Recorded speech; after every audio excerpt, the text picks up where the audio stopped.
A quhesh vrasës përpara Zotit nëse aborton një fëmijë sepse je në kushte që mendon se nuk e rrit dot?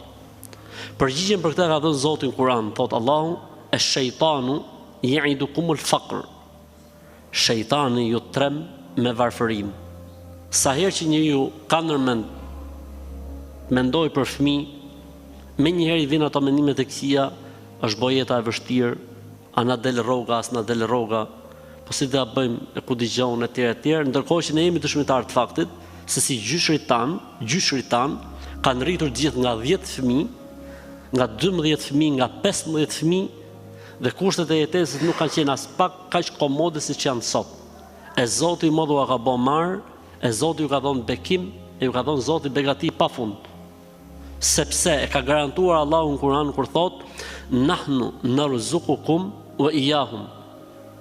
Unë e marr përsipër furnizimin e tyre, është premtimi i Zotit.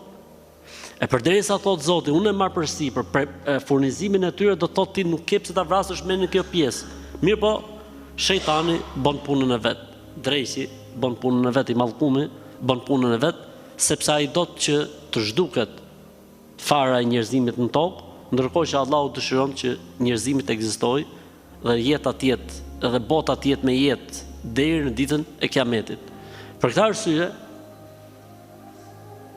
vijnë dy mendime gjithmonë kur njeriu do të krijojë familje, kur njeriu do të ketë fëmijë, një mendim që i thotë ecë se je duke kënaqur Zotin dhe je mirë, e Zoti ka për ta bërë marrë dhe mirë, dhe sa vendos njeriu që ta ndërmarrë këtë vendim, i vjen mendimi tjetër që thotë po si do ta bësh, si do të jetosh, si do të hajsh, çfarë do të pish, si do arrisësh etj.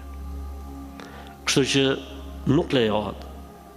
Dhe se ky mendim është mendim i gabuar dhe është mendim prej shejtanit mallkuar. Kështu që mbështetju Zotit. Mbështetju Zotit. Allahu do t'i lehtësojë të gjitha. Allahu do t'i lehtësojë të gjitha. Siç i ka lehtësuar për ne, do t'i lehtësojë edhe për fëmijët tanë. Siç i ka lehtësuar për prindrit tanë, do t'i lehtësojë edhe për niprit e tyre e kështu me radhë. Kështu që mbështetju Zotit dhe thuaj a'udhu billahi minash shaitanir rajim. Nëse aborton një fëmijë në këtë lloj dileme që është personin fjalë, a quhet se ka bërë vrasje apo jo? Këtu ka dy situata. Nëse ndodh aborti mbas 4 muajsh, konsiderohet si vrasja. Mbas 4 muajsh do të thotë si i është frysh shpirti dhe konsiderohet si vrasja e njeriu të madh. Para 4 muajsh është haram e ndaluar.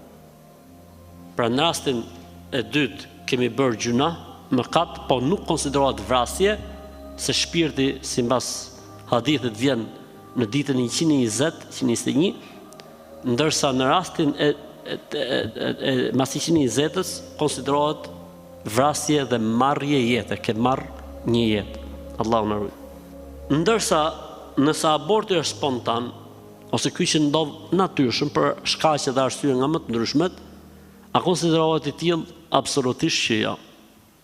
Nuk konsiderohet, sepse kjo nuk është në dorën e njeriu dhe nuk po e bën njeriu me dëshirën e tij apo me vullnetin e tij, po është e shkruar nga i madhi Zot. Edhe diçka tjetër, nëse zbulohet një sëmundje tek fëmia, nga këto sëmundjet e rënda të cilat vështirësojnë jetën e tij dhe jetën e prindërve të tij, para 4 muajsh lejohet aborti. Lejohet aborti nëse zbulohet në një sindrom apo në një problematikë që ka fëmia, gjë që vështirëson jetën e tij, jetuarin e tij apo kujdestarin ndaj tij, deri në 4 muajsh lejohet. Kaloi 4 muajshi, pra u bën 120 ditë, hyni dita e 121, nuk lejohet edhe nëse zbulohet që fëmia ka ndonjë problematik gjenetik, sindrom e ku dëgjon etj. Thjesht me ditë si rregull. E fundit fare, fëmijët e abortuar ku e kanë vendin. Nëse është fryrë shpirti, pra 120 e mbrapa, me shpresën e Zotit madh ata do të jenë në xhenet. Sepse fëmijët janë në xhenet, siç ka njoftuar për këtë pejgamberi sallallahu alaihi wasallam.